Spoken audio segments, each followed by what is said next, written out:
And So yeah. the bad news is I have no fun cheese to get us started today. It's because I mean, it's not Sunday, it's a Wednesday. You have less Yeah. time to get ready for it. But see, it shows our dedication, Topher. We're doing it on a weekday because we missed. Well, I missed. Or we Well, missed. and I missed too. I was asleep when you tried to record on Sunday, so it's partially on me as well. Yeah, I was late though. Usually we do it like kind of in the morning, and Yeah. then I had a really long day at Disneyland.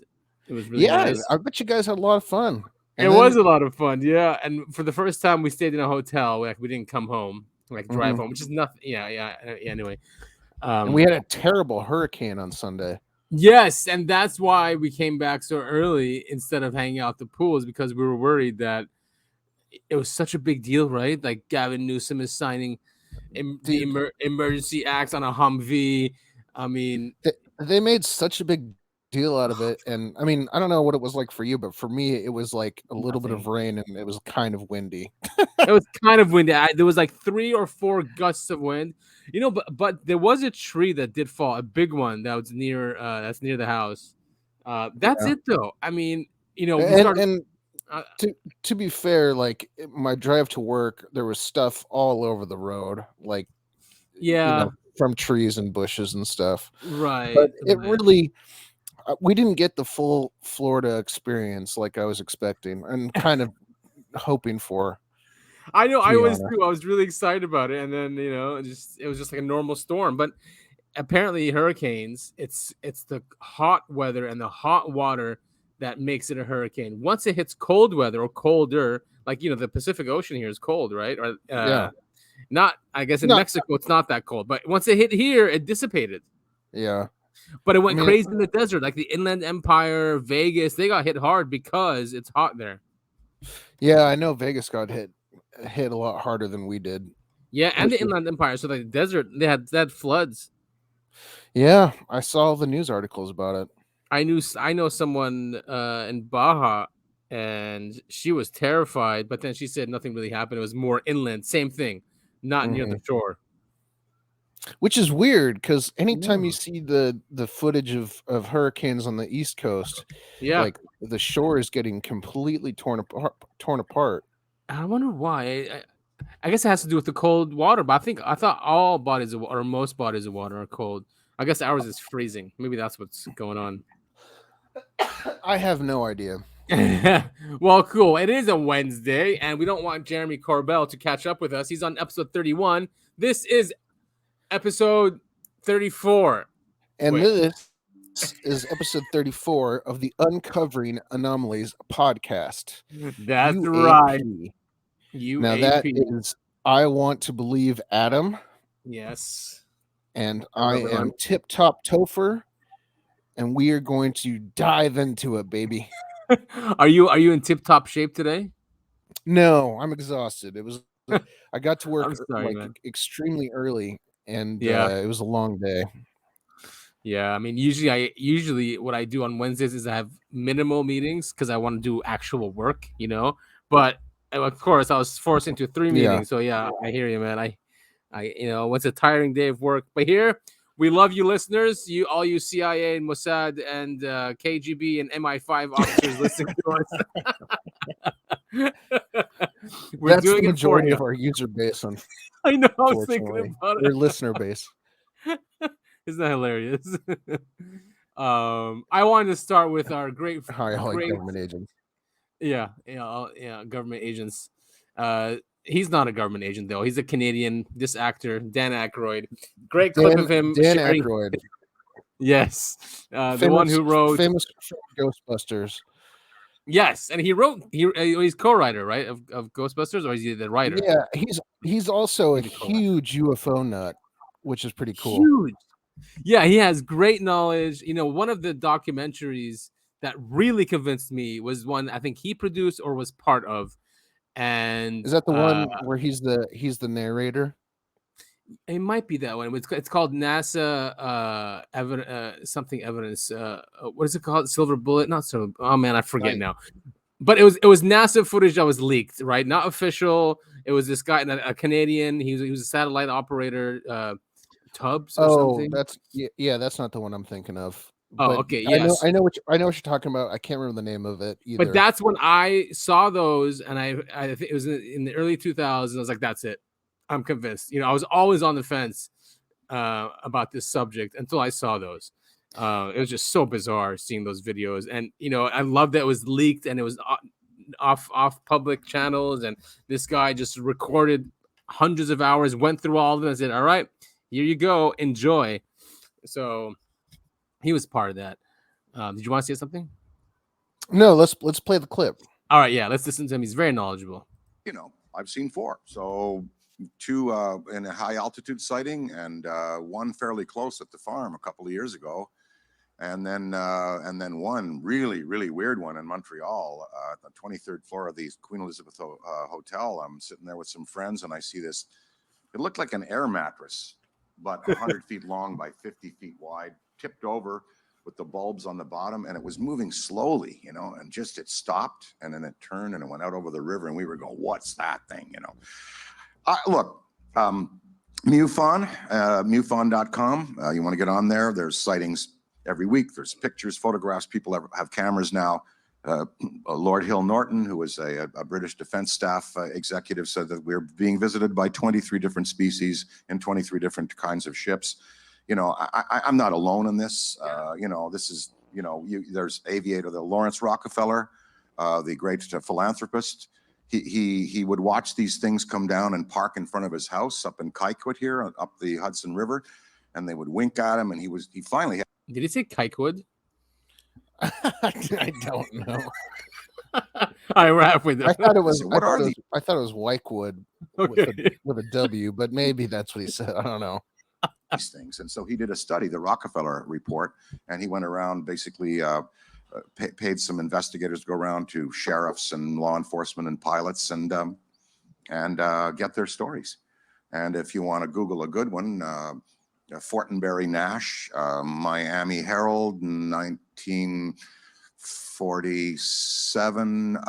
They saw 8 discs. They were flying a Capital Airlines plane from Miami, and it made the Miami papers. So there's thousands and thousands of people have seen. John Mack was a Harvard psychiatrist who was studying the concept of abductions when he died, and he wrote a book about it called Abduction. And there's a great movie about what he was working on at the end of his life. It's called The Aerial Phenomenon, and there were some school kids in Zambia, and they went out for recess. There were about 40 of them, and 2 orbs landed with creatures, and they came out and interacted with the children. And when they came back into class, they were animated, they were excited, they were disturbed, and the parents and the teachers were, what happened out there? So now they've gone back 20 years later to re-interview these witnesses. He's talking about the aerial school, right? Yeah, exactly. He's such a UFO nerd. He knows so much too. Yes, he's talking about that one. Yeah. What? I don't hear one thing. The one thing I remember. Well, I'm not remembering it correctly, obviously, because I never remember anything correctly. But the original Ghostbusters script that he wrote was like something like it was something crazy, like 400 pages. What? And they had to cut it way, and they were like going to alternate dimensions, and like the movie script, they were like going to alternate dimensions and fighting aliens and stuff like that. I mean, he's a huge UFO nerd. Oh my god, I did not know it got that deep. But yeah, that's Hollywood for you. I mean, it actually wouldn't have done well if they did it the way he wanted it. Right? No, of course not. All right. So what do you have next? Now this, I think, it's the UFOs over the White House. White House in the 50s. I was gonna say, I think it's 1952, if I remember correctly. But I think this is not the original footage, and it might have been touched by AI. I mean, and that's why it's so clear. 1952. Yeah, 1952. You're right. Look at that memory. So there they are. It was a big deal. I mean, newspapers were reporting about this. Yeah.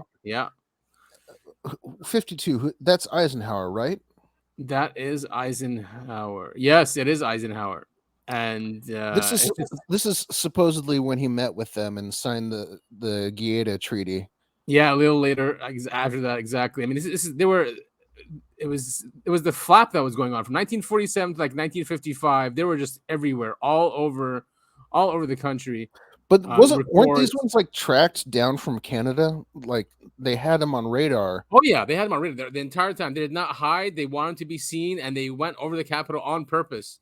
Yeah, I think we even sent reported flying saucer over U.S. airspace in 1947. Oh wait, not 1947. 50 years. Oh, here it is. Oh, sorry. This is the National Archives. So this is a featured image of the National Archives. They had and this is a pic. This is in Santa Ana, by the way. oh hell yeah, Yeah. So, I think so, right? Oh, sorry, Riverside, California, November 23rd, 1951, National Archives. So this is the official museum.archives.gov that they released these. So they're declassified from Project Blue Book, and then this picture here, featured image, is what we just saw of the flying saucers that buzzed the Capitol or the White House, which must have been scary if you are president. yeah. I was just thinking about that. I mean, that especially back then. I mean, obviously Roswell had happened in 47, but it was probably still kind of written off as like a crashed balloon or whatever. And so to see that over the White House, it would have been pretty scary for the president and everyone in the area too. Exactly. And plus, what kind of aircraft did we have back then? Oh man, I couldn't even begin to answer that. We had jets around that basic. Right. It wasn't that bad. I think we had gotten away from propellers at that point, but not much further. Right. Yeah, exactly. We just got it. I mean, I think in the late 40s, because the Germans had jets, right? Jet planes. I'm pretty sure about it. I'll take your word for it. Honestly, I have no idea. Well, and just bringing this till today with whistleblower David Grusch, there's a good quote about why he's so against all this secrecy and why he's coming out and telling the people about this. So he goes, one of the most scandalous facets of withholding the technology is that we could have been generating clean energy for decades, but continue to deliberately pollute the earth with oil. Climate change tech is being withheld. This technology has the potential to have a hugely positive impact on the ecosystem. The Department of Energy, which is also part of the Secret Services, did you know that? It's part of the Secret. I did not know that. That's interesting. Neither. Yeah. Has some explaining to do because this is a crime against humanity and the earth. We use the tech for war and not for peace and nature. The people who withhold this will one day have to apply for amnesty somewhere for crimes against humanity. One can only hope. I know, but I mean, right? It's one of those things where certain people were getting rich off of the oil industry, and they would have not gotten as rich if they had used this technology. So, I mean, it all tracks. Yeah, and they're like, let's just try to milk this as much as we can, the oil. And it's been 100 years, also 80 years, of them. And now all of a sudden they're divesting from oil and gas and want to do solar panels and wind and forcing us all into it, obviously. Mm-hmm. Even though the technology is not really there yet. No, it's not, and it will cause genocide. Many experts say that if you get away from oil and gas without a sufficient energy source like that, right, like nuclear or something, people are going to die. They're just going to die. They won't be able to warm their houses. There'll be brownouts, blackouts, whatever. And it's just, and they know that. I'm definitely someone who wants to get away from oil, but we can't do it unless the technology's there, and it's not. Exactly. It's so not hidden. yet. It's so hidden. Even I don't know if I told you about that electric sun project they did. It was an experiment. I don't think so. It's called a Sapphire Project. Now, it did amazing things, right? But of course, they had to have people from like the national security state with them and sign off stuff, and they kept it all secret. But then some of the results, they released it, and it's phenomenal, But I mean, I get the paranoia, I guess, they're worried about terrorists or something, That's always an excuse. I know nukes are out. Are we telling people how to build nukes? We have nuclear power. I mean, are we telling people this is how you make it? No. Someone, I think Grusch makes that argument, or someone makes that argument. this, I don't know if I'm going to play it, but we should share it. It's on Joe Murgia's Spaces. He's pretty big on UFO Twitter. He had, Spaces is the voice. It's like a group voice thing, group voice chat. So he had a guy come on that also worked for the NSA. Where is it? This guy worked 20 years for the intelligence community, worked at NSA, NRO, NGIA, same places that Grusch worked, and he came in support for him. And this is after the smear campaign about his PTSD and his drinking and stuff like that, about Grusch. That was the lamest smear campaign. It didn't even work. Zero. It didn't work at all. It completely backfired. But I mean, like, I'm not going to throw out a number. There's a ton of people who have been in the military that have PTSD and drinking problems that are sane and normal people. Yeah. I mean, it happens, unfortunately. Yeah, of course. I mean, and they're medicating. They're self-medicating. Alcohol is legal. It's easy to get. There's no really stigma around it. So it's not a surprise that's how he's. But this guest says at least he tried to get help. At least he tried to, and that's why they didn't take away security clearance. And that's what really matters. The security clearance was still there, and that's big too. Mental health still kind of has a stigma around it even today. Yeah. I mean, less so than it did 5-10 years ago, but yeah, for sure. Look at the trans agenda. I'm just kidding. Oh boy, we're working really hard to get this podcast canceled. I know. No, but I'm just saying, like, to come out and say, hey, I need help. It's a big deal. It is, and then to take steps and then improve your life, and that's what they wanted to see. So this guy basically is saying that's what the DoD wanted to see. They invest a lot of money in getting these guys cleared and to have clearance, and they spent a lot of money training them. So they want to see them get help. So yeah, it was a complete nothing burger, that thing, but it's great to see some support for Grusch, right? Right. Well, and it proves his case. I mean, I think maybe we talked about this on the last episode, but the fact you've told me privately, yeah, as soon as there's a hit piece on someone like that, then they're telling the truth. Yeah. Why do the hit piece? Why? I mean, there are arguments then, like, oh, you guys are falling for it now. They're just trying to make you believe him more. I mean, there's always going to be that. Always. Yeah. Oh yeah. Right. Like, don't fall for it. Now, we're going to cover this a little bit. This is the Maui. You shared this with me. The Maui. The fires that were going on. I was late to the game. I saw it happening, and I did you see some of the pictures? Like, there's one that's kind of stuck in my head right now where everything is burnt to a crisp, and there's one house. Yeah. That just is completely fine. It's bizarre.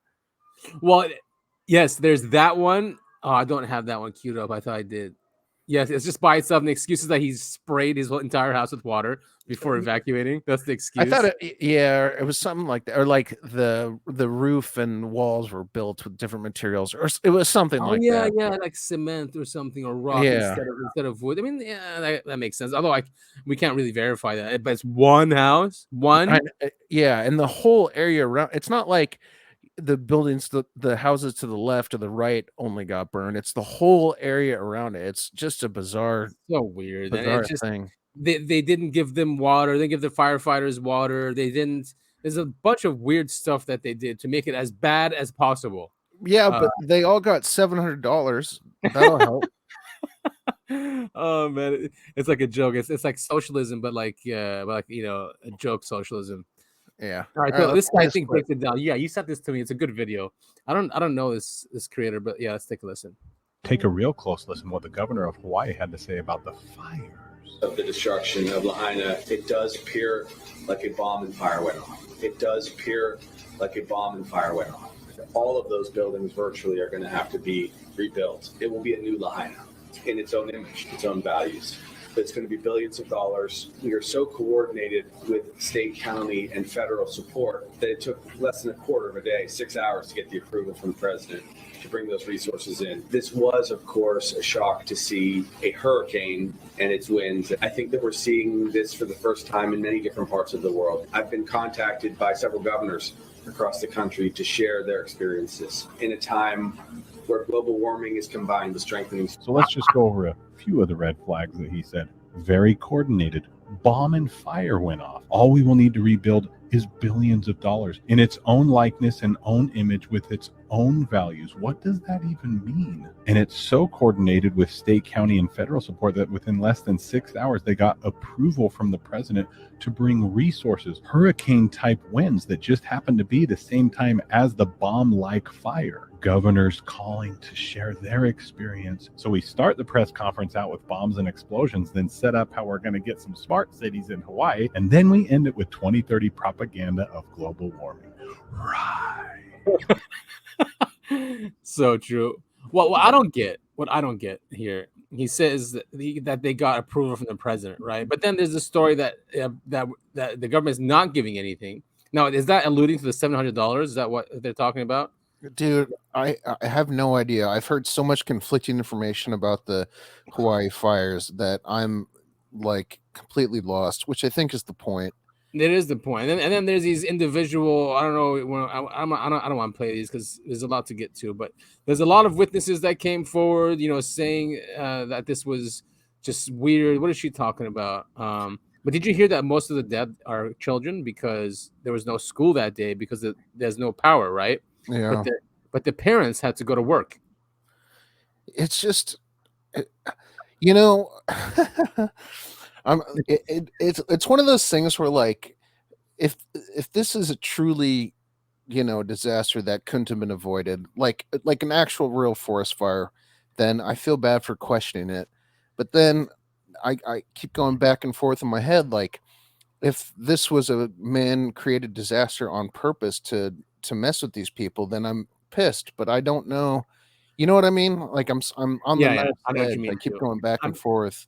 Well, here, I want you to see this. Oh, you sent me this one, and I made a joke. It's like, what? I mean, I didn't know mansions were right next to everything, but here it goes. Watch. Yeah.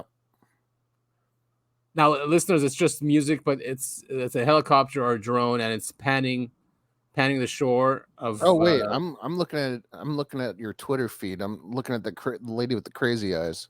Oh wait, sorry. There we go. Good, I said that.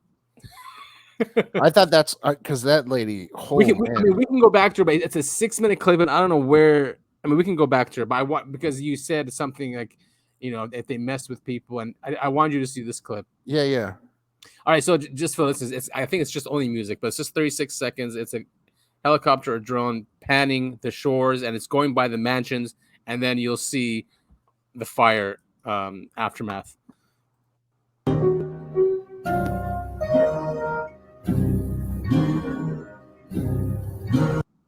I mean, or we can talk over it, but see, there's mansions showing the huge houses. So that's actually one of the theories that I've heard is that everything was burnt down. Some black rock could create more room for mansions, which wouldn't surprise me, dude. Wouldn't surprise me either. There you go. Oh, see, man, immediately. Yeah, it's like right. Wow. Well, now that is interesting footage. Yeah, it literally goes. It's showing coastline of the mansions, and then immediately it's the mansions stop, and there's all these burnt down houses. Wow, it's crazy. Is it like a body of water? It's like there's a body of water or something. Yeah, I was gonna say there's a river right there. I mean, that could be it too. You can't really dismiss that. A canal, maybe. It's a canal, but still, it's immediate. Yeah, I mean. It's like, black and white's not the right term, but you get what I'm saying. We're laser focused on getting aid to survivors, including critical needs assistance. And one time hey, your house and all your possessions just burnt down. Here's $700. One-time payments. Unbelievable. But hey, let's continue to send billions to Ukraine. And a lot of people, Oh yeah, like don't even like that the House and Senate passes it in seconds. Not even anymore. I think Biden can just here you go. He's $40 billion, $40 billion, $40 billion. You know what I mean? Like I think $1 billion would have been enough for those houses, like each to rebuild it for each one of each person. Right. Oh, it's so annoying. And I understand. I mean, we are sending Ukraine money, but the dollar amount comes from the equipment we're sending them, and I get that. We're buying it. Yeah, we're buying the equipment. But right, why can't we spend money on our own citizens? Because socialism. Socialism for the corporations is fine, but right. Socialism for the rich. I'll never forget the 2008 financial crisis that happened right when Bush was leaving office, and all those CEOs were like, they kept getting caught going to like parties down in Mexico and stuff. Do you remember that? Yo, yeah, and it's giving themselves bonuses. Yeah, they're giving themselves bonuses. This country is built on horse shit, unfortunately. It is. It's so corrupt. Yeah.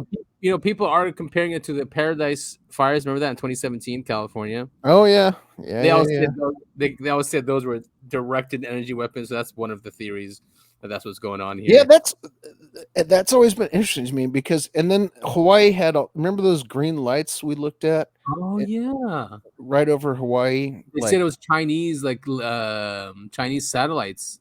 Yeah, I mean, I feel like that's kind of what I keep going back to, is why I don't think it's a natural disaster. I think there's something happening. There seems to be a lot of proof. Now, if it turns out it's going to be like a World Economic Forum 15-minute city, if it turns out to be that, then we know it's fake. Yeah, definitely. We could play this without the music, maybe. October 8th, 2017. Why is it in Chinese? So that was a crazy fire. I think that's Korean. I have no idea. Oh, it could be. And people are talking that glass, the glass of the cars were melted, like rims were melted, and like they're saying like forest fires don't go more than 1,000, something like that. So here, see, nothing's touched. It's just the building. The so-called. Oh, did you see that? Yeah. Oh, it's an InfoWars thing. Anyway, we don't have to go through this, but yeah, I mean, it's still, absolutely crazy footage. Yeah. So he talks about that. The alloys will melt at 1,200 and 2,000 degrees, and these cars are just complete. That was like, look at this. It is strange. It's just strange. Yeah, it's super weird. I mean, so what we're looking at is a video of the burnt houses and stuff, but like across the street, the houses are completely untouched. It's weird. It's like the fire burnt like in a pattern. Actually, let's listen. I know it's InfoWars, but this guy's good. He works for InfoWars, but he does good videos. Right. Yeah, let's listen to it.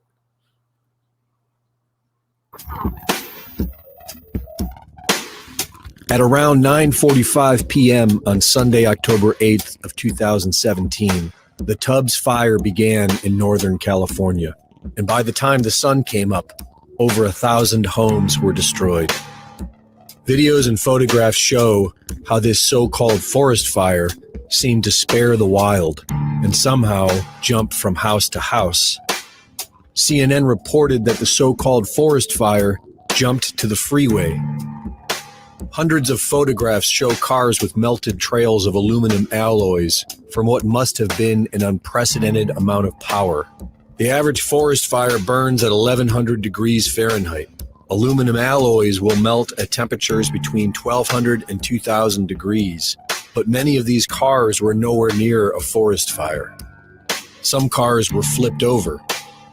The heat must have been intense. Not only was it able to melt aluminum alloy, but consistently, every home that caught fire was leveled to white, powdery ash in less than 12 hours. By October 31st, the Tubbs fire had destroyed 5,643 buildings. PG&E, Pacific Gas and Electric. PG&E was found responsible for 16 of the fires, over $10 billion in damages. All of this while producing $1 billion a year in profits for the Rothschild Investment Group. PG&E warned the public that the fires will not just continue, but will grow larger every season. They warned their investors that future liability will force PG&E into bankruptcy. In June, utility officials told state lawmakers that they needed protection to survive the coming fire season. And I'm Sounds like the big pharma. All right, there's some weird noise coming from the background that right here, so I'm going to stop it now. But yeah, I was wondering, this video is split in two. I was trying to figure out. Yeah, I was trying to figure out if that was a glitch on my end or if that's what the video is. Yeah, I know it's a video. I remember now. It gets louder and louder. So it's videos of the fire when it was happening. You know, I've never actually looked into this. This is super interesting. Yeah, it was bad. It was really bad. I didn't know it was that many homes though. He said over 5,000 homes, and PG&E wanted to get protection, like immunity. Sounds like you're big pharma, doesn't it? It does. It sounds exactly like that. Oh, hey, we've talked about this in text. You excited to have to wear a mask again anytime you go outside? My God, it was driving me crazy the other day. I'm like, I can't believe people are talking about this. Like CNN were saying it, and other outlets were like, you might have to dust off that N95. Like, no, no, I'm not going to do it. I am not going to do it. I mean, that's the problem is I have to keep my job, but I really think it's so stupid. So are they bringing it up at work too? We haven't talked about it yet, but I do keep seeing articles about it. Like I saw Alex Jones came out and everyone was like, he came out and said masks are coming back, and everyone was like, oh, okay, it's Alex Jones. Like, who cares? Right. And then the next day, airport TSA announced that they're going to bring masks back. And it's just like, what? This didn't do anything last time. Why are we still doing this? There's a great video out there that shows how small this COVID-19 virus is compared to like a human hair. Mm-hmm. It is infinitesimally smaller than a human hair. It really is. When they had those images of like a chain linked fence and like the virus going right through it, they're right. It is like that. It's so stupid, and I'm really hoping people don't. Well, I mean, and they've lied about everything, especially about the vaccines. Hey, this will prevent transmission. This will prevent you from getting sick and prevent you from giving it to anybody else. And it was all lies. All lies. Yeah, and now they're saying we never mandated you. We never said it was. That's what pisses me off the most. Or that and it's 100% effective. Oh, 100%. It's 84% effective. Oh, it's 60% effective. Oh, it's not effective at all. Yeah, it wears off in 3 months. Yeah. So you gotta take boosters for the rest of your life. Yeah. Anyway, that was kind of a side note. I do want to rant about it, because if they really are thinking about this, and I don't really post on social media, like my personal ones, that much. And then but when this started, I started putting stuff up again. But I mean, they're blaming climate change for everything, especially those fires that are going on. So sorry, really quick. Yeah. Another side note: anytime a teenage athlete dies, they always blame it on climate change. Oh, as if there's nothing that happened in the last few years that they mandated. It's not the vaccines. People. Yeah, no, yeah. It's not the thing that gives them myocarditis. Yeah, as teenagers. It's climate change.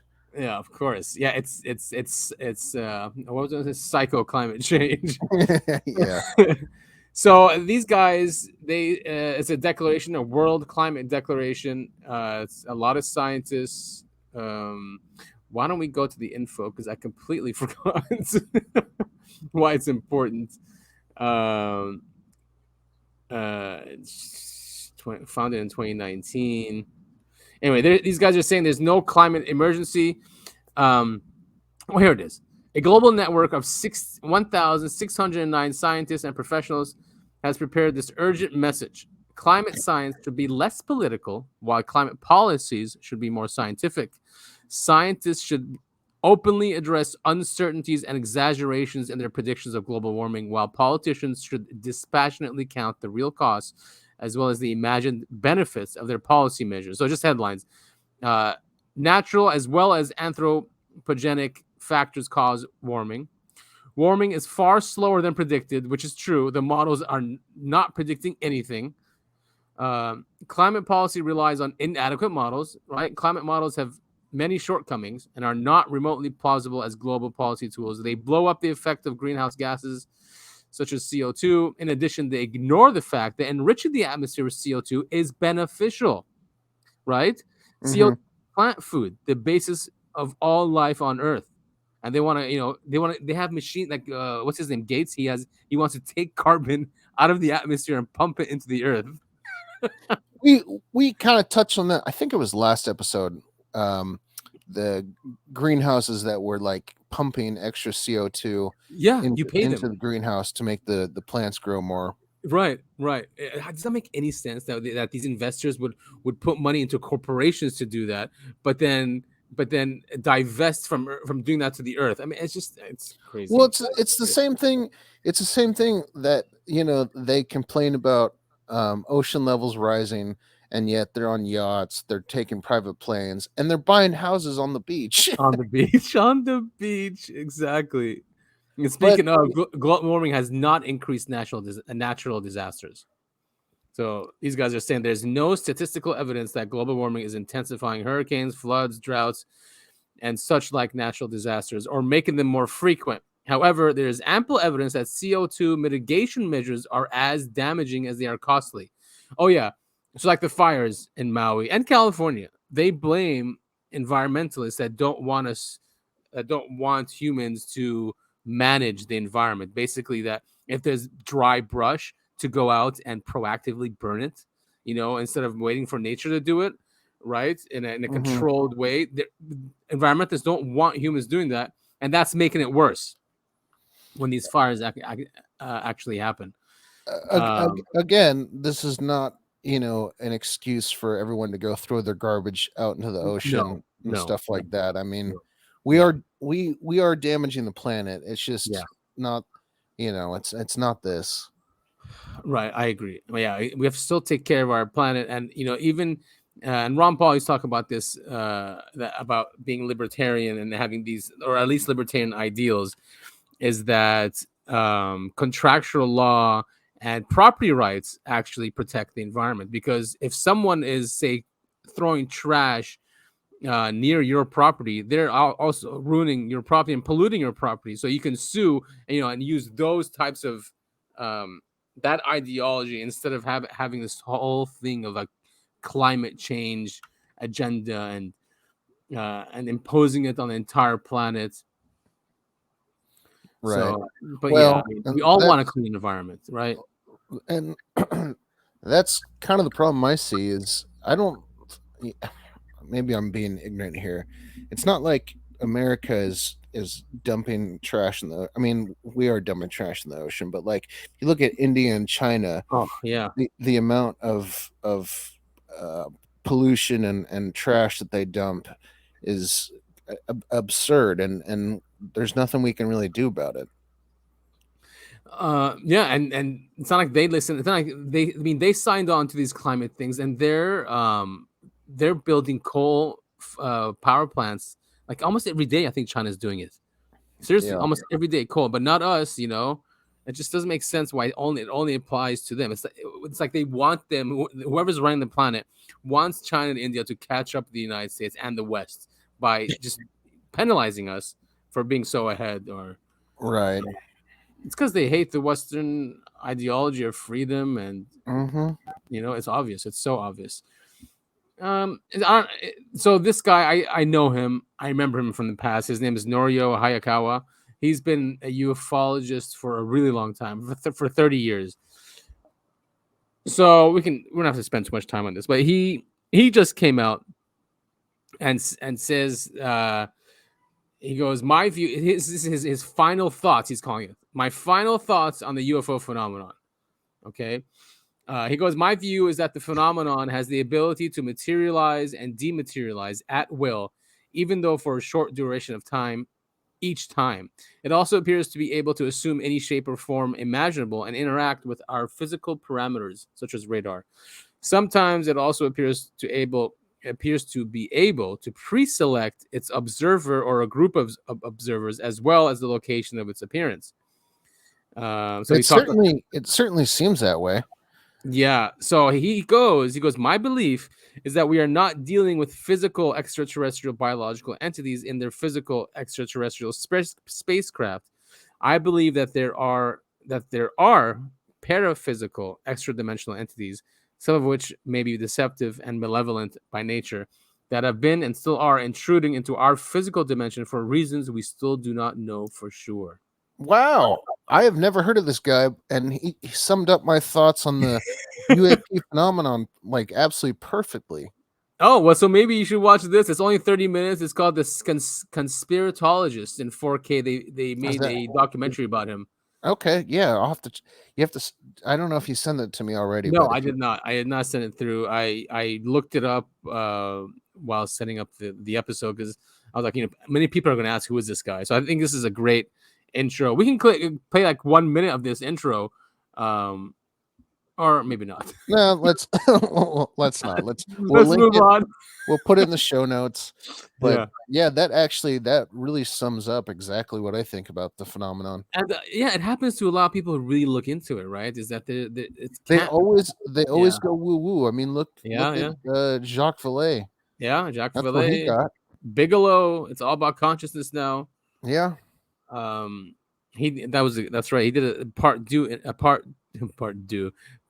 interview on YouTube, which is a good one too, about consciousness. It's really cool. All right, so UAPmax.com. He's good. We share stuff all the time. He is asking representatives. He's gotten word that something's going on. All right, so he's asking Representative Burchett, Paulina, I think Lena, is that Lena, and then Matt Gaetz. He's asking them about this. He goes, many governments are being formally read in on certain aspects of NHI, being told that hard proof aspects of disclosure and powers within each nation are being given information on how long, some specifics about civilizations, and that they should prepare for possible upheaval within their respective societies due to the hard disclosure event about to occur. This was shared. Yeah, I know, right? Like, come on, August 14th. All right, so almost 9 days ago. That's exciting stuff. I know, right? And he's been right on some stuff, because we'll see later. Because remember that stuff about the leaks about it only makes crafts are 200 years ahead of us only, so we don't, so that comes from him. The Chinese laser one comes from him, where they no wait, that was 4chan, but he covers it too. I mean, it all matches up, so might as well be the same leaks. Right, yeah. The Hill did it didn't happen on the 7th. This is but they did a, what's it called? A roundtable of people. So they invited senators, congressmen, and did a whole show about UAPs and UFOs. Here we go. So Burchett, Greg Igigian, Ryan Graves, Luna, Moskowitz. He was there also. So yeah, I mean, it's about more than an hour, I think. How long is it? It's pretty cool that this stuff is becoming so mainstream that even, because UFO articles, they'd only be reported on by news sites you've never heard of. Fringe. But, yeah. Now like CNN, Fox News. I mean, The Hill probably doesn't deserve to be mentioned with those big. But it's mainstream, right? Yeah. No, it's definitely mainstream. I mean, it's just cool that people seem to actually care about it now. They do, and that's why so many people are covering it, because it's such a buzz. What's his name? Beck even did a show about it. Of course, he's saying it's a psyop, Yeah, I hope it's not like, I think it was 2017 when the Tic Tac video came out, and I was like, oh, here comes disclosure. The government's going to start talking about UFOs. And then it didn't happen, and then here we are again. 5 But years it was later. right, and that was under 6 Trump. years later. It was under Trump, and it was at least a serious effort by the Pentagon too. And then when he left, it became the usual shit show of deep state, which is what we're seeing now with Arrow. God, can you imagine Biden meeting an alien for the first time? Oh man, How much of a shit show that would be? They would be like, "Nah, forget it. We're out of here." Yeah, exactly. Who's this dude? This is fake for sure. I sent it to you, but it was in some big publication in South America. But look at that. I mean, it's the same. It's that. I mean, it's not the exact same. It's a thin. What are those called? Diamond shape. Diamond shape. Yeah. Exactly. Yeah, I don't think this is real. No, it's not. It's a bunch of pictures of a diamond shaped UFO, and it's in different for like facing different directions. It's definitely AI. Wait, you think it's AI? I think it's just Photoshop. Oh, you think that easy, huh? Yeah. Where is I've seen some pretty, like that one in particular. Like, come on. Yeah. Anyway, it's a diamond shaped UFO that's just, I don't know. I have no idea. I mean, we're just looking at photos. Yeah, and the reason why it was shared, I mean, this was, what date was this? It was recent. August. Anyway, it was shared because Tom DeLonge said something about these mountains in the background in South America, that he's in his bases there. And that's why. He usually, whenever he starts tweeting, everyone starts like these weird stuff shows up. It's Greenwald. So I've been on the fence with him for a long time. I kind of still am, but I mean, why does he say stuff like this? You know, people are saying now he really is a gatekeeper. He says the disclosure of UFO secrets in the U.S. government could lead to to total anarchy. A campaigner has warned. John Greenwald has published over 3 million previously classified government documents on his Black Vault website. So he's adding to the excuse that the government says that if this information is released, there'll be total anarchy and chaos in the world. That's why we can't. What do you think would, like, if the government released what they knew about UFOs and stuff, what do you think they would have to release to create total anarchy? I mean, wasn't COVID enough anarchy? I mean, and BLM, and I don't know. Like, it was hell in 2020, wasn't it? Is it going to be worse than that? But it wasn't anarchy. I mean, it kind of was. I mean, yeah, because they destroyed so many cities, right? It was millions of dollars, hundreds or tens of millions of dollars of destruction and more than that. I think it was billions. Yeah, I mean, and they went city to city. So how much worse can it be? I mean, seriously, and for how long? What would the news have to be to create that kind of reaction? Well, I mean, seriously, what would the government have to say for you to go out on the street and start throwing Molotov cocktails into windows? I mean, I wouldn't do it. I wouldn't do it for too long. Okay, just say, just say that they do say that, right? Then it questions religion, God, all that stuff, right? So there'll be moral decay, like there isn't already moral decay in this country. But just man, that's the excuse. Moral decay, like, oh, screw it, you know. If there's no such thing as that, then I can do whatever the hell I want. And okay, for how long do you do that for? But there's still like laws, like if. You know, I knew 100% that God wasn't real. I wouldn't start going out and, you know, like murdering people. I'd just be like, oh, shit, that sucks. I still have to go to work the next day. Yeah. Like, but okay, what about married people then saying, oh, I can go out and do this and do that? Who gives a shit, you know? Did you say married people? Yeah. Then it's not a strong then it wasn't a strong marriage to begin with.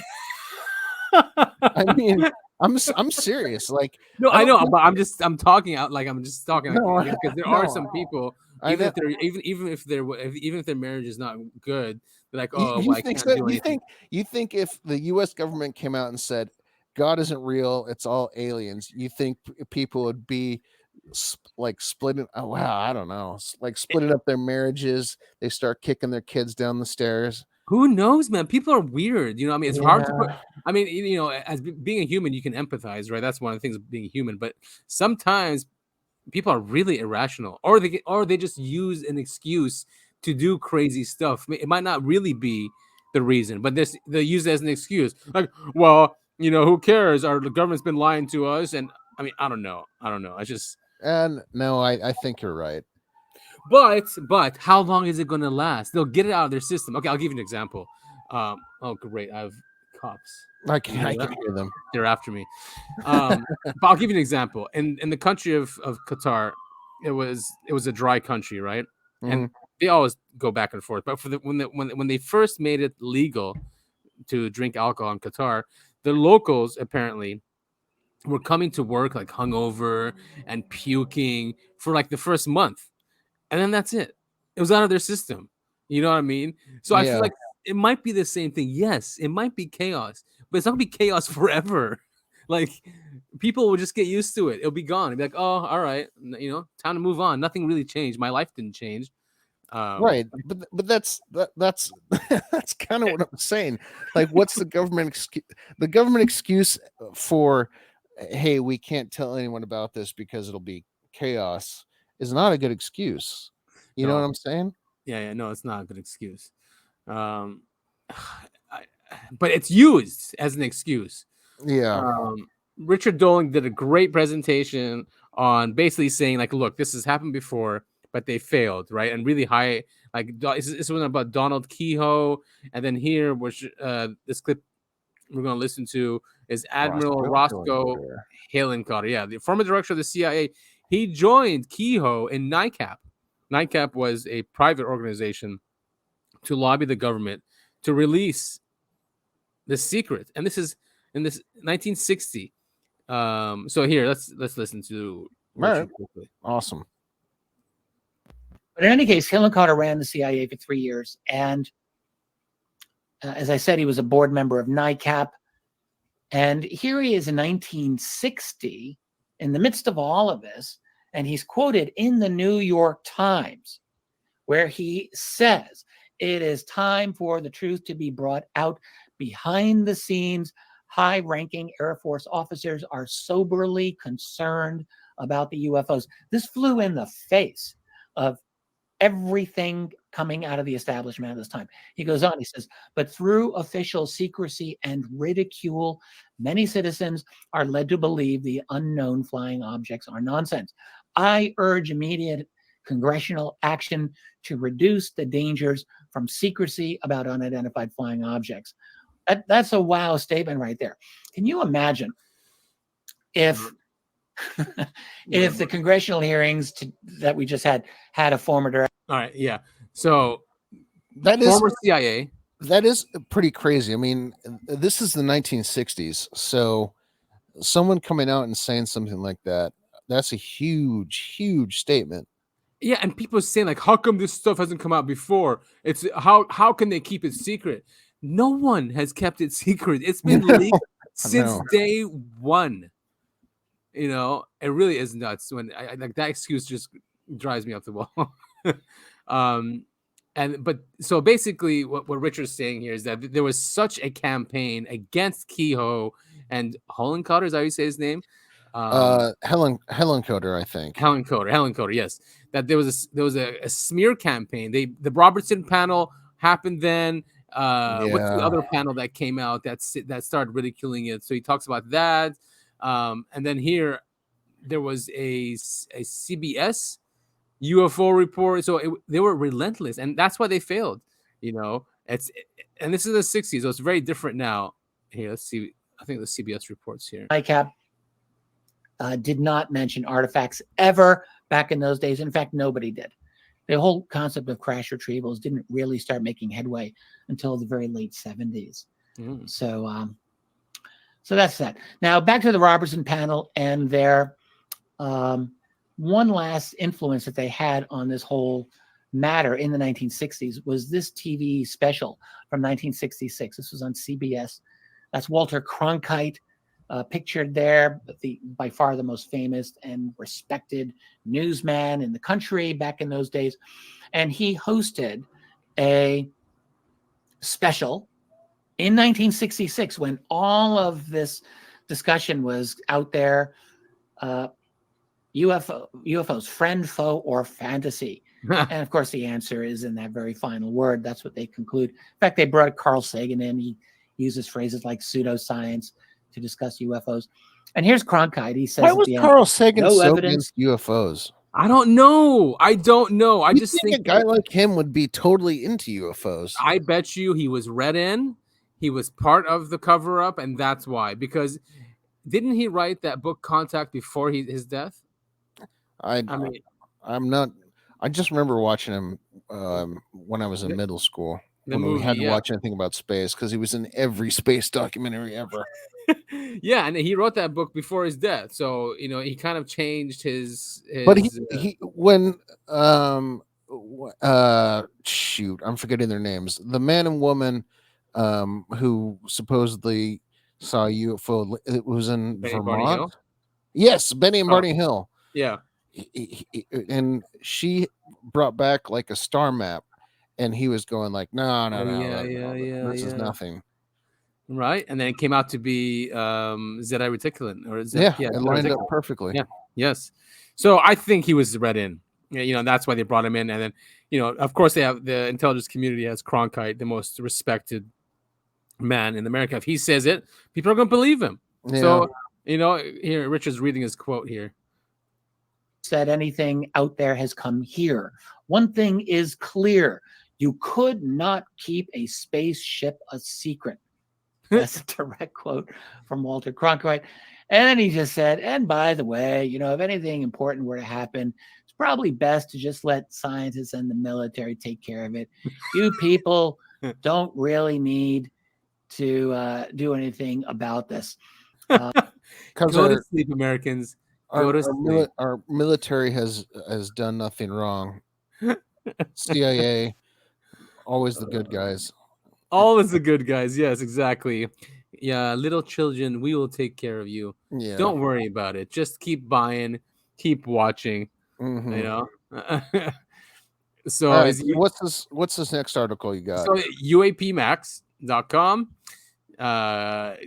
It is a great online magazine. UFO reverse engineered lasers. Chinese confirmed are exclusive from an inside source. Yikes. I know, right?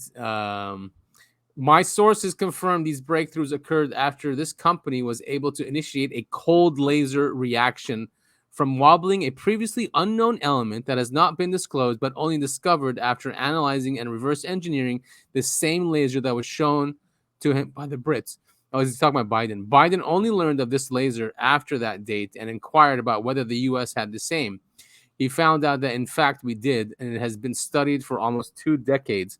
And the example they had in possession was functional and successfully decoded only after they figured out what was making the laser so powerful while remaining cold.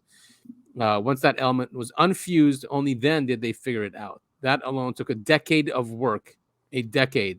So for them to reverse engineering this alien tech took a decade, and apparently this element keeps the laser cold, which means it can run for a very long time. Not only that, it can mine stuff without going in and breaking the rocks up. You know what I mean? It can extract elements from a rock. It just gets deposited. That is so scary. Yeah, he goes, prepare to have your mind blown. Do you think it's the same element that Bob Lazar was talking about? He talks about 115, right? Element 115. Everyone keeps making fun of that. Well, these alien scientists makes fun of that. The 115. But I mean, I don't know. They're not saying what it is, but the Chinese have it, and apparently we have it. So it's not. So here are the steps. That's good. Two countries that I want most to have a cold laser. Yeah, the cold laser that can be on for a very long time. Reverse engineer laser tech, China. Oh, Business Insider. So obviously, Business Insider does not say this. Here it is, an official. I guess Business Insider is mainstream, but China's military claims to have found a way to build a laser weapon that can fire indefinitely. So there it is. He's not making it up. It's out there. August 14th, 2023. Awesome. I know, right? Chinese scientists claim that they have found a way to build a laser weapon that can be fired indefinitely which would dramatically increase its effectiveness over other laser weapons. I just love, like, this news comes out, and it was because it was reverse engineered, and no one even talks about that when it's strong enough to melt steel. They're saying. So a lot of what we see around us is because of these crashed craft, I guess we'll call them. And then comes back to this, like, is it on purpose? Did they want us to go this way? Did they want us to become technologically advanced, to be more welcoming to them? That's the most frustrating part, is having to guess at what their intentions might be. You know what I mean? Yeah, and they definitely have intentions, and since they're so much more advanced than us, I'm not saying they don't make mistakes, but there's an agenda, a multi-generational agenda that's been going on, and there's a reason for it. They could have intervened a long time ago, but they haven't yet. At least not overtly.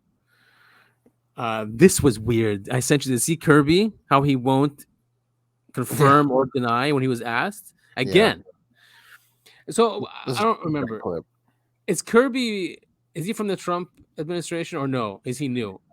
I think he's from the Trump administration. I can't say for certain though. All right.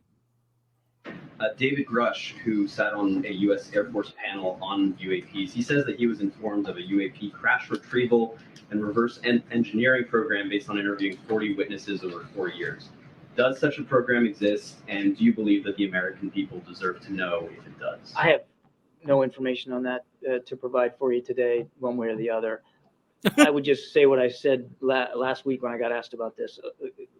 We obviously take the issue of unidentified aerial phenomenon seriously. There's a whole office at the Pentagon that has stood up to analyze the data, collect reports, collate those reports, and forward them up appropriately. And that's, I think, testament to the fact that we know that in some cases, these phenomena have impacted military training, have then impacted military readiness. But this hearing today does seem to have brought this issue to kind of a new level of public consciousness. And so I wonder if the president believes that these claims warrant further investigation. Do you guys see some of these claims and allegations as credible? If the president didn't believe that the sightings by pilots were serious enough to be considered, he wouldn't have wanted the Pentagon to stand up an office to look at this, to analyze the data, to collect reports, to provide a system by which we can collate the information and better figure out what we've got here. But that work's ongoing. So if your question is, do we think we need to be transparent with the American people? Of course we need to be as transparent as we can be. But the truth is, Jeremy, we don't have hard and fast answers on these things. We are trying to get smarter on it. He didn't answer the question at all. Well, he did in his own way, but he didn't confirm or deny. The question was about the crash retrieval programs. Are there any? And then he goes into Arrow. Well, he sounds like a politician. Yeah. I mean, that's what they do. Yeah. Never confirm or deny. Yeah, I'm playing, but he could have just flat out denied, and he didn't. Yeah, that's true. And Biden, why wouldn't someone like Biden, just come out and seeing the interest in this? Well, it was deep state as they come. The guy's in diapers and he can barely stand up. Poor guy. I feel so bad for him. The thing is, he's such a tyrant. He's not running the country. He's got a bunch of tyrants around him. Yeah, running the country. Man, yeah, he can barely even talk. It's sad. It really is sad, and it's like he's a great symbol of this empire. Right? Hopefully, well, I hope the symbol he's being is that the empire is dying. Yeah, well, that's what it looks like, right? Old and decrepit. Yep. I sent this to you. It's not new, although they updated it August 10th. But it's a scientific study, UAP pattern recognition study, 1945 to 1975, U.S. military atomic warfare complex. So they were basically looking for, are there more UFOs on bases with atomic weapons? And they found out, of course, yes, there are. Mm-hmm. So everyone talks about this. it's basically happened when we started creating atomic weapons. Their interest has always been in atomic weapons. It might be the Earth protecting itself. I don't know. You know, it might be real UFOs. You know how we have white blood cells and stuff? You know, maybe that's what the Earth does to make sure it doesn't get destroyed. I mean, that's a super interesting way to look at it. Maybe that. I know. Yeah. Wow. Because it is a living system. It's huge. We're just tiny dots on it, right? I mean, yeah. Maybe we can't perceive it, or who knows? Who knows? It's just weird. No, I mean, it's not weird. They are a danger, not just to us, but this planet, you know? So it makes sense that something is interested in them. Maybe it's the energy that comes out of these bases that they're interested in. Yeah, maybe. But all I know is that we keep making crazy new technology. Did you see this one? Cutting edge. Oh, you sent this to me like yesterday, I think. Yeah, cutting edge levitation technologies aim to revolutionize bioprinting and space travel. So awesome. basically, they're levitating particles using sound, and what else? But then they can bioprint basically when they're in, like they're not touching anything and they're not on a table. They're in air, so you can bioprint something in 3D very accurately. That's so cool. I know, isn't it? They're truly living in the quote unquote the future. Yeah, we are, and you could print like a liver or something, or a body part, and just have it put back in, because that's the body dies because it just can't regenerate anymore, right? The genetic wise, there's too many errors, and that's why the body dies, really. So yeah, this is a great article on that. How levitation is changing bioprinting. Is on the Debrief? That's a good website. They're the ones who released the. I was just gonna say they broke the David Grusch story. Yeah, exactly. So now Klingon. Cool. Yeah, it is really cool. It is Star Trek technologies are indeed inching closer to reality. They have something on that. It is crazy to me that like something as old as Star Trek was like onto something. You know what I mean? Like science fiction always seems to predict science fact. Yeah, I guess if we're able to imagine something, then it's got to be able to be real, right? We're not going to imagine something that can't be possible. Right. I mean, it just makes sense. Like, look at this. So visualizing the mysterious dance, quantum entanglement of photons looks like what? Yin yang. Yin yang. Wow, that is wild. And that's from the ancient world, right? So that's quantum entanglement. Researchers at the University of Ottawa, in collaboration with Danilo Zia, recently demonstrated a novel technique that allows the visualization of the wave function of two entangled photons, the elementary particles that constitute light in real time. So what they did, more precisely, where is it? How they actually did it. They did it. There needs to be a too long didn't read at the very bottom of every article like this. Well, they captured it by using, here it is. The projective measurement approach to quantum tomography can be thought of as looking at the shadows of, this is all over everyone's head, never mind. But anyway, they were able to capture the image of quantum entanglement. I thought I just read it, that it was in, they did it with. It's absolutely crazy, though, that it looks just like a yin-yang. I know, right? Symbol. Yeah. Look at that. That is crazy. And basically, quantum entanglement, right? If you separate these two, if you change one spin on one and the other one changes instantly, even if they're separated by a distance of a galaxy or something, it's still instantaneous. Quantum entanglement goes around the speed of light. And that's quantum physics in general kind of freaks me out because it's so weird. It is weird. It's what did Einstein call it? Fuzzy science or something. It even boggled his mind. And they're thinking of making the new internet with quantum. Right. I think we talked about it on a really early episode, but I still remember when it had just happened. China was sending messages up to that satellite using quantum technology, and it was happening instantaneously. I mean, that exactly. kind of stuff really, it's crazy. We are living, in the Jetsons. We're in the future. Yeah, unfortunately, we have psychopaths ruling over us, so they use that technology to try to take over the world. Yep. So this guy, clandestine. Now, it is Russian information, right? So I want to preface that.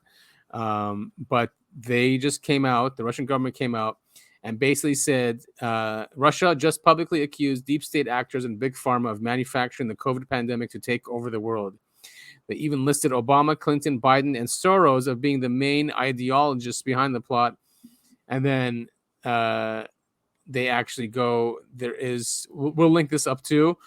They have all the documents. They briefed the UN about it. So, briefing by Chief of Nuclear, Chemical, and Biological Protection Troops of the Armed Forces of the Russian Federation, Lieutenant General Igor Kirillov, on U.S. military biological activity. Now, why are they saying this?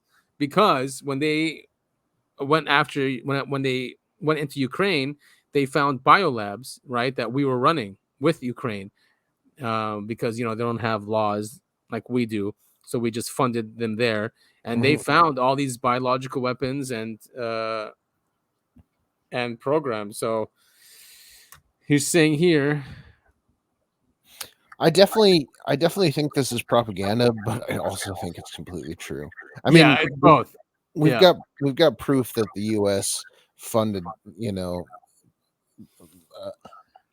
our Congress is having hearings about it, right? Yeah. Gain of function research. Yes, exactly. That's what I was trying to say.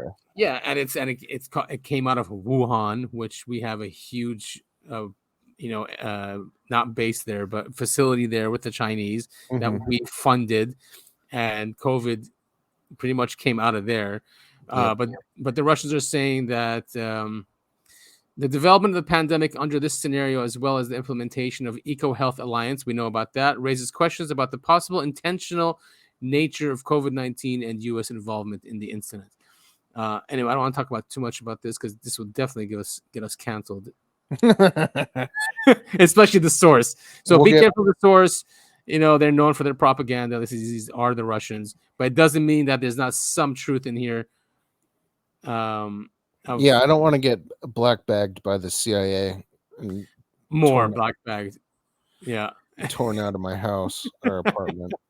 All right, moving on. I shared this with you because remember Spielberg was making fun of the whole disclosure thing. Yes, we talked about that last week, I believe. So all of a sudden there's a new show on Netflix called Alien docuseries called Encounters. So it lands at Netflix from Steven Spielberg's Amblin TV, and it's so funny to see this guy still use aliens, but then in private and public, interviews saying that is nothing to it. Makes no sense to me. CIA plant. He's got to be something like that. Yeah, that's just propaganda or something. I've actually been meaning to watch Close Encounters again. Oh yeah, I'd watch that with you. So good. What did I ask you to watch the other day? Did you watch it? I forget now what it was. I don't think I did. Sorry, I'm super flummy right now. That's all right. I mean, last week we shared this database, the really long database, right? That's searchable too. That goes back to I think year 80 or something. Yeah. So I sent this to you. It's 1996. Do you want me to read this? Yeah. All right. Date: September 15th. 1996. A young backpacker, Ricardo Machado Oliveira, was exploring a remote mountain cave near Cabeca de Penha Mountain, in Portugal. And while in it, apparently passed out. When he came to, he found himself in a vast underground hangar surrounded by, quote unquote, 3 distinct species of aliens. Nearby were several silvery ovoid craft. Wow, I regret asking to read this. Nearby were Oh, I read that. The aliens told Ricardo that they were part of an alliance of interstellar worlds engaged in observing Earth.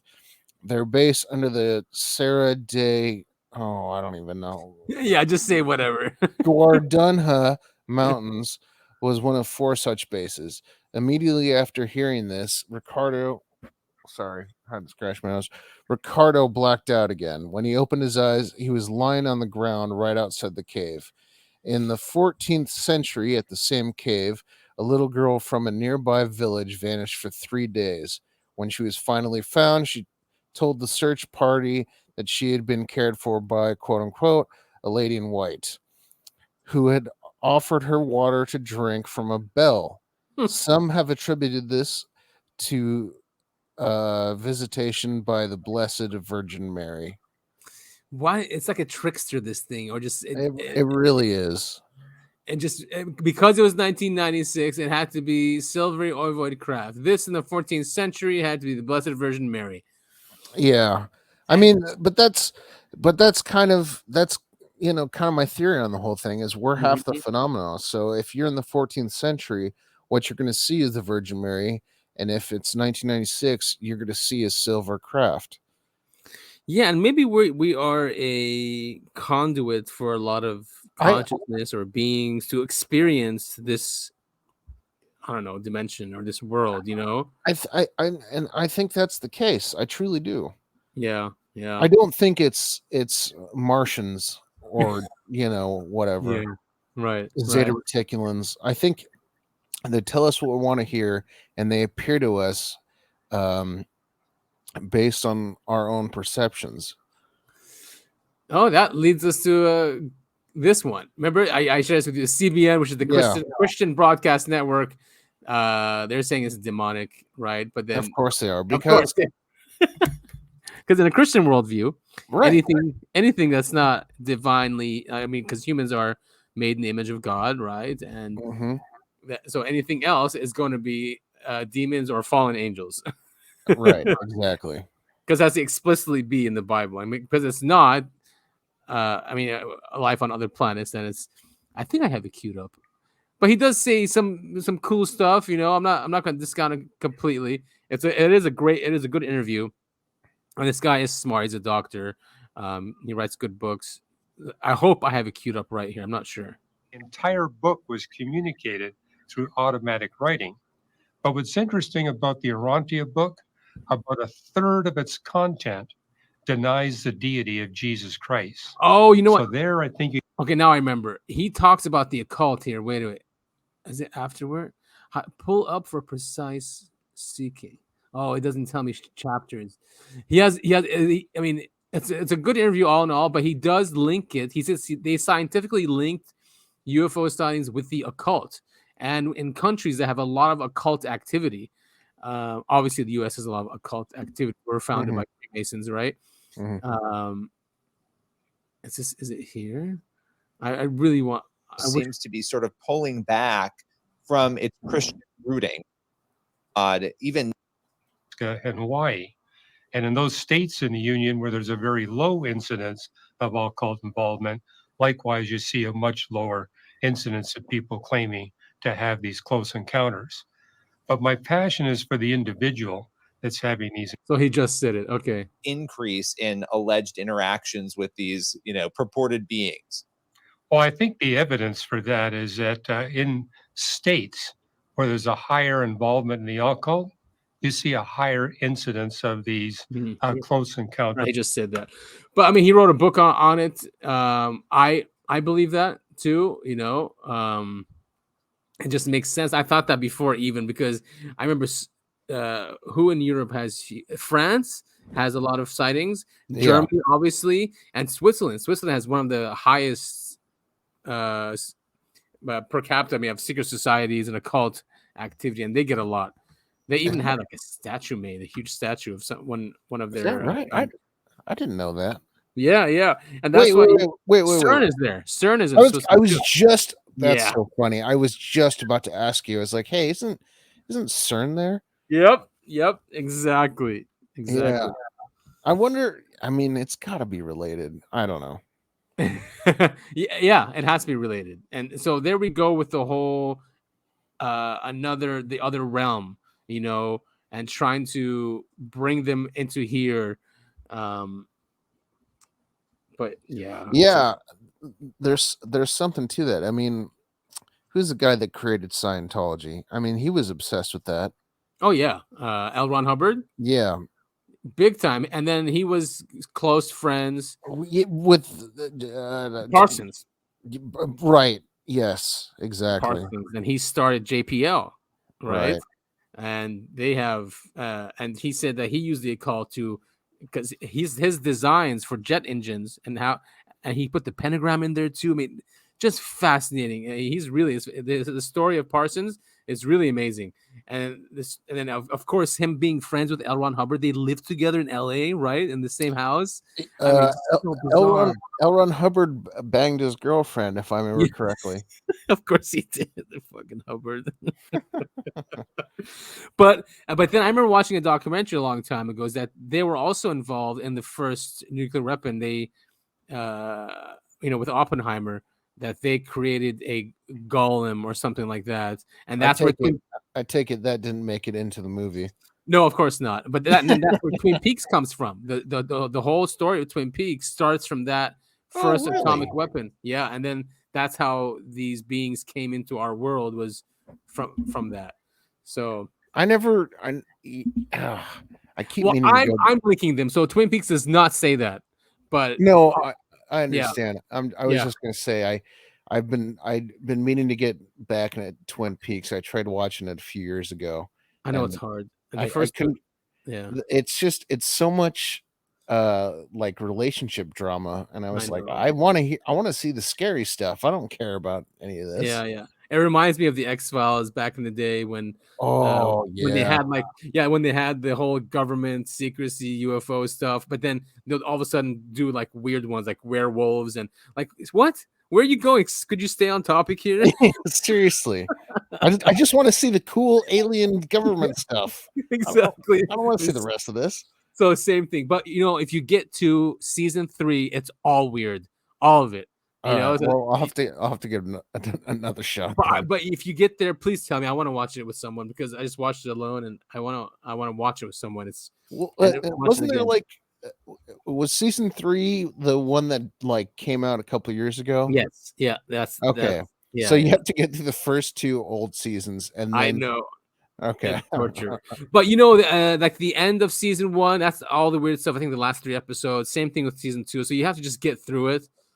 And then all right, well, and then season 3 is I've been looking for a new show to actually what I've been watching that's pretty decent is The Rig. You might like it. The Rig, is it like an oil rig? Yes. But like a bunch of weird stuff happens. It's not just about people drilling for oil. Like, where's that in? Well, they always find weird stuff because they're drilling. It's on Amazon. On Amazon? Okay, I'll check it out. Yeah. So this is Vivek Vivek Ramaswamy. He's He's one of the, isn't he one of the Republican candidates? Yeah, so he was on Tucker, and I kind of don't trust him because his answers are too perfect. He reminds me of Obama. He's like the right wing Obama. You know what I mean? But he says something which depicts perfectly what we're going through with the UFO subject. Basically, how our government acts. So let's take a listen. It's very quick. We as free human beings, what makes us human beings and not animals is the belief that we can believe in something bigger than ourselves and that we can handle the truth from those who are in power. And I think that's the moment we live in today. It was the moment of the American Revolution, that we, the people, can be trusted. And I think we now live in a moment where the government, and not just the government, but a broader establishment in our country, believes that citizens of this nation cannot be trusted with the truth. So when you describe the way that people who run the country feel about voters, you're describing the way parents treat small children. That's right. That's right. I think that's actually worth understanding, because there's one school of thought that says the government and the people in charge are fundamentally hostile to the people. If only it were so easy, actually. I think the reality of what's going on is far more dangerous, where the people who are in charge have actually what they think of as a benevolent view of the people. that we're doing what's actually right for you, for me, for the populace at large. And then if you look at this throughout history, Tucker, for most of human history, that's how it's been done. For most of human history, before 1776 in the old world, the vision was the people cannot be trusted to sort out their own differences. One person, one vote. That's such a laughable idea. It has to be church leaders and labor leaders and business leaders that decide in the back of palace halls what's right for the rest of society at large. And then we had this weird departure in 1776 that said, no. Actually, we the people can be trusted in a system where every person's voice and vote counts equally. With I know, right? Classic Tucker. Like he's really listening to him, and he's like, I think he's shocked by this guy, how he speaks, right, and what he's saying. So yeah, it's just like 10 seconds left. Free speech and open debate in the public square, whatever it is. Sometimes we might get it wrong. Sometimes we get it right. But whatever it is, that's the way we do things in this new thing we call the United States of America. But then every once in a while, and we're in one of those moments, that ugly monster rears its head again that says, no. The people can't be trusted. It has to be now in the back of palace halls, in the back of 3-letter government agencies in Washington, D.C., or in the back of BlackRock's corner office on Park Avenue in Manhattan, wherever it is. It's that the enlightened have to make sure that the public is protected from the truth, just like a parent protects a child. And I think it's that parental instinct. It's not the kidnapper's instinct, right? It's not the guy who wants to, kidnap and kill the child. No, it's actually almost what they think of as being the instinct of a parent who's doing for you what's better for you than you know for yourself. And I think that's what gives it actual staying power, because it's not what somebody thinks of as evil who's committing evil. They think of it as actually a moral obligation to the public, which explains the bipartisan nature of when somebody speaks the truth about what really happened on 9/11. No, hush. All right, stop there. But yes, right. That's what we're dealing with the whole UFO issue. Yeah, no, definitely. It's gone beyond that issue, obviously, right? But again, it's applied now across the board with almost everything. Like, let's not really tell them the truth. Let's try to sugarcoat it here. And I think that's the that's like the managerial class doing, like the Congress, the people like Grusch and the intelligence community. But obviously, the people on top don't think that. I don't think so. Like the ones who are really running like the UFO program, they're not benevolent. They're using it for profit and power. But no, people, I was just gonna say, I think they've been in power for such a long time.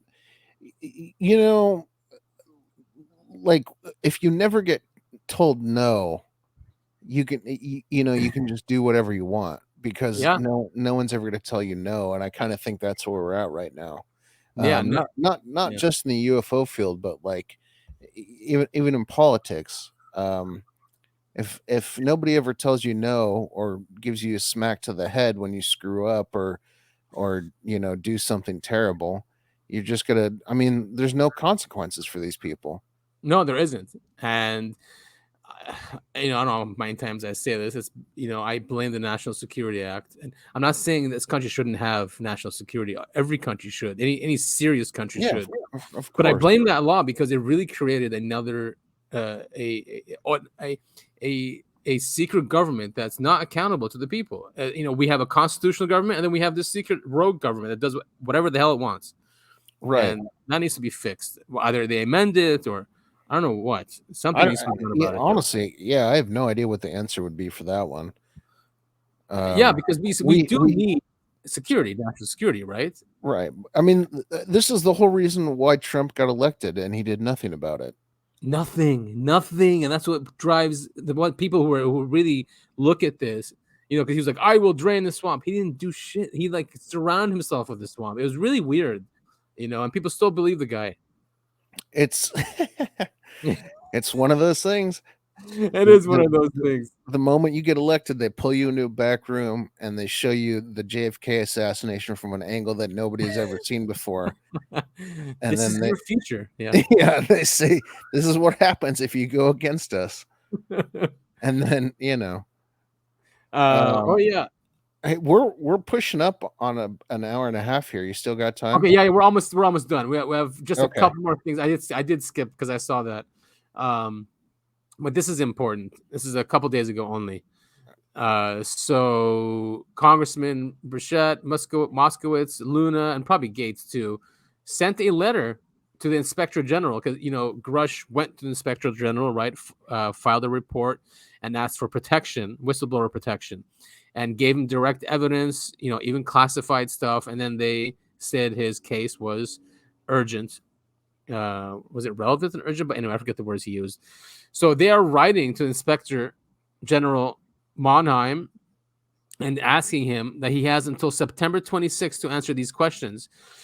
Specifically, Mr. Grusch could not provide the names or titles of individuals with firsthand knowledge of or direct access to UAP crash retrieval programs. This is on Congress letterhead. Mr. Grusch could not provide the names of titles of individuals with firsthand knowledge of or direct access to UAP reverse engineering programs. However, Mr. Grusch testified that he provided this information to the Intelligence Community Inspector General's office, which is him, right? Mm-hmm. So they're saying which intelligence community members, positions, facilities, military bases, or other actors are involved with UAP crash retrieval programs directly or indirectly. 2, which intelligence community members, positions, facilities, military bases, or other actors are involved with UAP reverse engineering programs directly or indirectly. Please respond to these questions by September 15th, 2023. What is that? 2 weeks? No more. 3 weeks. Do you think they actually will? I mean, this is Congress asking me to do that. Nancy Macy, Burleson. I don't know who this is. I mean, why wouldn't they, right? It's the Inspector General office, but does not give these guys time, like the facilities, the military bases, to it's giving them 3 weeks to move everything. If they can. That's what I'm saying. I mean, yeah. They should have said tomorrow. And they have contained classified material. We request access. Okay, so they're saying if the information requested in the questions above contain, of course it does, classified material, we request access to this information in a secure setting no later than September 26th. Look, so that's another month. Yeah, I mean, you even sent me the article today, I think. I mean, there's obviously a schism going on, and we've said it over and over and over again, or I've said it anyway. Schism in government between people who want to get this out and people who don't, and I feel like they just gave them a big opportunity to find ways to not let it out. Yeah, I mean, wouldn't you do that? I would do that. I'm like, oh, thanks. Okay, we have a month to get everything out of here. Yeah, exactly. I mean, all right, and since we're at the end here, I don't want to go. This is a great article. It just talks about what's happening. Where Arrow came from, right? It was a UAP task force before, and then it became like this, and then the DoD took it over, and now it's Arrow. So it's basically hiding stuff instead of. We know that from what's his dumb face, Kirkpatrick. Yeah. Obviously, lying on the stand. Yeah, we'll share this, but definitely a great read. I definitely recommend our listeners reading this. Definitely. UAP Sec Clim. Yeah, it just goes through everything. So it's Liberation Times. It's a great website. And then I did want to end with some comedy.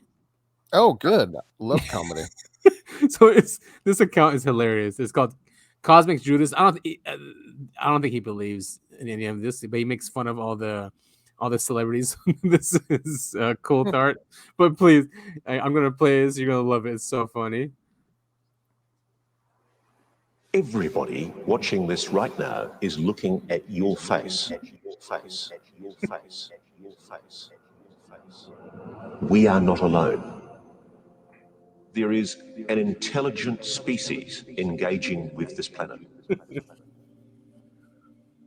So who is this guy really? I'm Ross Coulthard.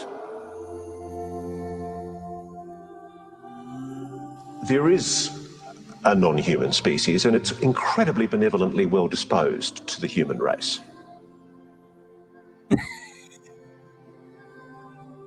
No, I guess if you're listening, it's not funny. Yeah, you got to see it. Yeah. Anyway, yeah. As always, you can see everything that we talked about. It's in the show notes. There'll even be some extra stuff in there. Yeah, we'll put everything in the show notes. And what are we at? An hour and a half. That's not bad, right? No, not bad. Not bad at all. Yeah, and we're caught up to everything until today. That article from Liberation Times was today that they released it. Awesome. So yeah, Lots going on there. I don't know. There's So always where you sitting with Grusch and these guys? I'm a believer. Yeah. No, I I don't think there's anything with Grusch that makes me question, what he's saying. He hasn't done. I mean, I know the article that came out, the hit piece on him about PTSD and being an alcoholic. I mean, speaking from experience here, I can't. That doesn't make me distrust anything that he said. Right. Yeah. And and they're saying, I mean, what they're basically saying, because he could have just made up this stuff, or he's not to be trusted. I mean, as we've proven, show after show, I mean, this stuff is not new. I mean, it's new to some people, but government employees, military employee, I don't know, is it employee? Yeah. I mean, they've been coming out and saying this stuff for years, decades. Yeah. And from high levels, maybe not presidents. Well, kind of. I mean, I guess Clinton always said that he wasn't in the know and they wouldn't tell him, right? That was his excuse. Right. Obama tried to pretend that he knew. I think Trump also pretended he knew, which he probably could, though. Because did you know his uncle John Trump? We've talked about this. We should do a deep dive in that. Yeah, that'd be. We've got a lot of stuff to do deep dives on. I know. I forgot to write it. Well, anyway, so we did it. We're caught up now. Sorry for the delay, you CIA and FBI and DOD listeners. Sorry to disappoint you for a few days, but we're back. Yes, we are. That is the I Want to Believe Adam, and he's going to tell us about our sponsor today. Our sponsor, that's right. Yes, Kineba, it's spelled Qinneba. It's a weird spelling because it's ancient Aramaic and it means hemp in Aramaic.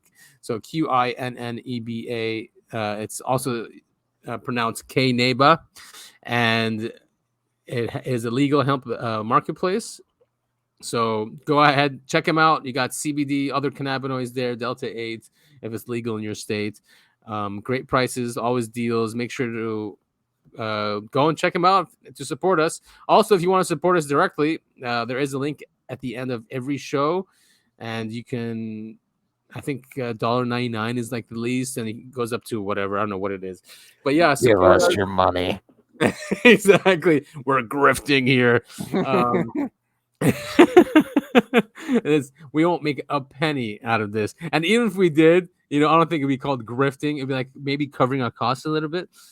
Yeah, I was gonna say any money we make will go back into the show, like better mics and stuff like that. Exactly. So. Right now, yeah, and even like the video software we use is like it's not even branded. It's because it's free. We don't even pay for that. Nothing is. We don't even pay for the audio editing software, and I know because I do the audio editing. Yeah, it's all free stuff. Exactly. So yeah, I mean, anything that comes into the show will just make it better. It won't go into our pockets and go on vacation and sipping margaritas. I wish. So yeah, and then visit us and follow us on Twitter, please. We're at UAP the podcast. Visit us there. We also have a Rumble channel, which I have not updated in months, and I really should. But yeah, we're there also. I think that's about it. Maybe we should go on YouTube because there's so many of these guys now on YouTube. Yeah, I know. It's like the main podcasting platform at this point. Yeah, podcast basically means video now. Yeah, well, we don't use actual video of ourselves. We use little avatars. We do, yes. Well, also, do you think mine is a guy or a girl? Because I keep going back and forth on it. I think it's a guy. Are you sure? I kind of think it's. I see what you're saying. It could kind of be a girl. It doesn't really matter. It's a cool photo. Very cool photo, and I love the photo you have on your Twitter, which is that pyramid, that flying pyramid. Really cool. Yeah. I don't know where you found that, but it's awesome. I can't remember. It was probably. Let's be honest. I don't think it was Reddit. I think I just found it someplace online. Okay, cool. So yeah, also follow Topher, interact with him if you want. We will include all those links in the show notes. Thank you, listeners. Really means a lot to us that you're listening to the shows, and please share it with friends and family. Don't keep it a secret. Get it out there. Everyone needs to know this information. Definitely. And feel free to give us feedback either on Twitter or on I know on Spotify, we've got like a little thing where you can respond to our show.